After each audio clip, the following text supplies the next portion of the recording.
बिस्मिल्लाहिर्रहमानिर्रहीम। व्यूअर्स, मेरे क्लिनिक में पाइल्स, हेमराइड्स या बवासीर के ऐसे मरीज़ भी आए हैं जिनको 15 या 20 साल से बवासीर की प्रॉब्लम थी और वो बहुत परेशान थे इससे, और अल्हम्दुलिल्लाह होम्योपैथिक मेडिसिन के इस्तेमाल से उनकी पाइल्स बिल्कुल ठीक हो गई और वो जड़ से ख़त्म हो गई। व्यूअर्स, मैं हूं डॉक्टर नसीम इकबाल गुमन और आप देख रहे हैं डॉक्टर नसीम एंड डॉक्टर एक्सा होम्योपैथी।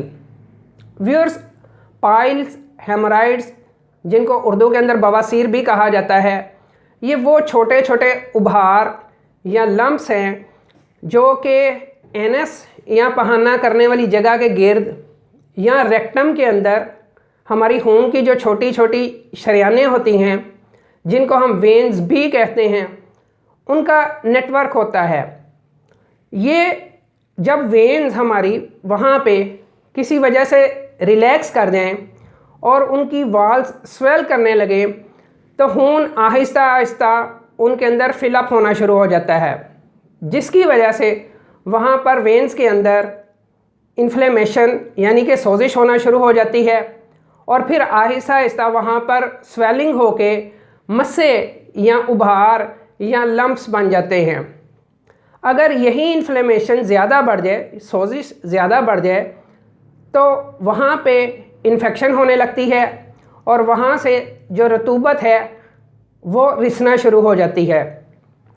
व्यूअर्स, पाइल्स की दो किस्में हैं, एक इंटरनल पाइल्स कहलाती हैं जबकि दूसरी जो है वो एक्सटर्नल पाइल्स कहलाते हैं।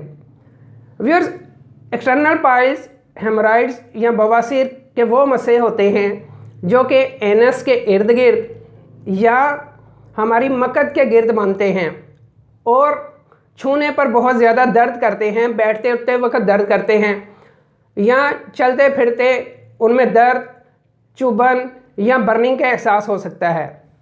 जबकि इंटरनल पाइल्स जो हैं वो रेक्टम के अंदर बनते हैं और स्टूल पास करते वक्त यानी कि पहाना करते वक्त उनमें बहुत शदीद दर्द होता है। पेशेंट जब भी स्ट्रेन करता है, जब भी स्टूल पास करता है, तो उसमें सीवियर बर्निंग हो सकती है, पेन हो सकती है। व्यूअर्स, अब मैं बताता हूँ कि पाइल्स या हेमराइड्स या बवासीर के कॉजेज़ कौन कौन से हो सकते हैं।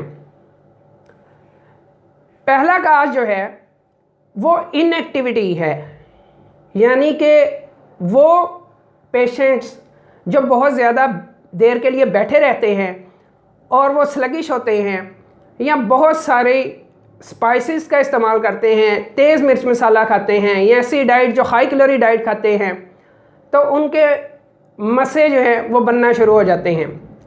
और इनएक्टिविटी की वजह से, स्लगिश होने की वजह से, ज़्यादा देर बैठे रहने की वजह से रेक्टम के ऊपर, उनकी मकद के ऊपर जो है वो प्रेशर आता है और वहाँ पे जो वेन्स हैं वो आहिस्ता आहिस्ता स्वेल होना शुरू हो जाती हैं या वेरिकोज वेन्स में वो तब्दील होना शुरू हो जाती हैं। दूसरी रीज़न जो है पाइल्स की बड़ी वजह जो है वो क्रोनिक कॉन्स्टिपेशन या कब्ज़ का रहना है।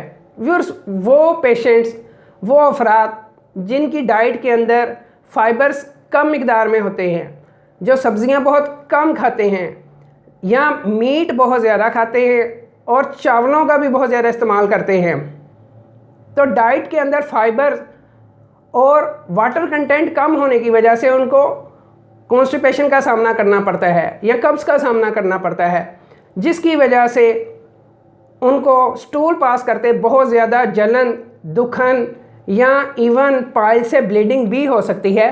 और बाज़ दफ़ा तो वो चिपचिपी रतूबत जो है वो उनकी एनस से ऊज़ आउट करती रहती है, यानी कि बाहर निकलती रहती है या उनके ड्रेस को भी लग जाती है। ये काफ़ी पेनफुल कंडीशन हो सकती है और ये पेशेंट्स की डेली लाइफ को जो है वो काफ़ी ज़्यादा मुतासर कर सकती है। व्यूअर्स, अब मैं आपको बताता हूँ पाइल्स की होम्योपैथिक मेडिसिन के बारे में, और मैंने इन मेडिसिन को बेशुमार पेशेंट्स को दिया है और मुझे बहुत अच्छे रिज़ल्ट्स मिले हैं। और पेशेंट्स की जो बहुत पुरानी भी बवासीर थी वो इन मेडिसिन से ठीक हुई है, जो बार बार रिकर करती थी, बार बार होती थी, और इवन उनको ऑपरेशन का भी एडवाइस किया गया था। व्यूअर्स, मैं आपको बताता चलूँ कि पाइल्स या हेमराइड्स जिसका अक्सर ऑपरेशन भी उनको ऑपरेट जो है वो रिकमेंड करते हैं अक्सर डॉक्टर। तो मुझे अभी भी याद है जब मैं I was there in Germany, मैं जर्मनी में था जब स्टडीज़ के लिए, तो वहाँ पे मेरे साथ एक मेरे फेलो थे, तो मैंने तब होम्योपैथी की हुई थी और उनको पता चला तो उसने मुझसे कंसल्ट किया, तो कहते हैं नसीम भाई मुझे कोई मेडिसिन जो है वो आपने रिकमेंड करनी है। मेरे डॉक्टर ने जो है मुझे पाइल्स का ऑपरेट करवाने को कहा है, लेकिन उसने ऑपरेट उस वक़्त करवा लिया, मेडिसिन तो ना ली, लेकिन कुछ साल गुजरने के बाद उसने फिर मुझसे कांटेक्ट किया और मुझे कहा नसीम भाई कि मुझे पाइल्स की दोबारा प्रॉब्लम हो गई। भाई मैंने तो पूछा, मैंने कहा भाई आपने तो वहाँ से ऑपरेट करवा लिया था, तो कहता नहीं नसीम भाई मुझे दोबारा पाइल्स की प्रॉब्लम हो गई है। तो व्यूअर्स ये मेडिसिन जो हैं ये वेन्स की जो वेरिकोज वेन हो जाती हैं, जो स्वेल अप हो जाती हैं, ये उनके लिए बहुत अच्छी मेडिसिन है। इवन फीमेल जिनको प्रेगनेंसी के अंदर जो पाइल्स की प्रॉब्लम्स हो जाती है, इनमें 1 या 2 मेडिसिन ऐसी हैं जो कि उस कैफियत के ऊपर भी काम करती हैं और उनकी जो इस प्रॉब्लम को ठीक कर देती हैं। तो व्यूअर्स अब मैं आपको बताता हूँ पाइल्स की पहली होम्योपैथिक मेडिसिन और उसका नाम है hamamelis 1M। Hamamelis 1M varicose veins के लिए, वेरिकोसाइटिस के लिए, जो वेन स्लगिश हो जाती हैं, जिनकी वाल्स बाद जगह से स्वेल अप कर जाती हैं, उनके लिए बहुत अच्छी मेडिसिन हैं। ये वेन्स को टोन अप करती है, इनकी वाल्स की जो इलास्टिसिटी है वो जो ख़त्म हो गई होती है, वहाँ स्वेल कर गई होती है, उसको ठीक करती है। हेमामेलिस 1M के 2 कतरे या 3 कतरे 1 चम्मच पानी के अंदर आपने 5 दिन के बाद लेने करने हैं हर रात। यानी कि अगर आज ली है तो 5 या 6 दिन के बाद आप 2 कतरे या 3 कतरे 1 चम्मच पानी के अंदर लेंगे। व्यूअर्स दूसरी जो मेडिसिन है वो एस्क्यूलिस हिप 30 है, और एस्क्यूलिस हिप जो है बहुत अच्छी मेडिसिन है उन अफराद के लिए जिनको कब्ज़ की शिकायत रहती हो, बहुत ज़्यादा बर्निंग होती हो और रेक्टम के अंदर ऐसे फील हो कि जैसे छोटी छोटी स्टिक्स हो और वो स्टिक्स जैसे चुभती हैं। एस्क्यूलिस हिप 30 आपने 2 से 3 कतरे 1 चम्मच पानी के अंदर दिन में 3 दफ़ा इस्तेमाल करनी है। दूसरी मेडिसिन जो है इसके साथ वो कॉलिनसोनिया 30 है। कॉलिनसोनिया 30 के भी 2 से 3 कतरे आपने दिन में 3 दफ़ा लेने हैं। और कॉलिनसोनिया जो है वो ब्लीडिंग पाइल्स के लिए, वो पाइल्स जिनसे अक्सर खून रिसता है और पुरानी कॉन्स्टिपेशन भी हो साथ में, और साथ में पाइल्स अगर बड़े भी हो गए हों तो उनके लिए बहुत अच्छी मेडिसिन है।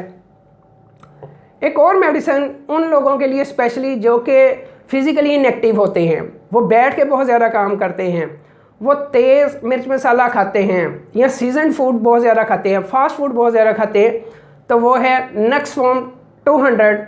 तो व्यूअर्स नेक्सफॉर्म 200 रोज़ रात सोते वक्त 2 से 3 कतरे आपने ये भी 1 चम्मच पानी के अंदर लेनी है। और इसी तरह से सल्फर 200 2 या 3 कतरे 1 चम्मच पानी के अंदर सुबह निहार मुँह लेने हैं।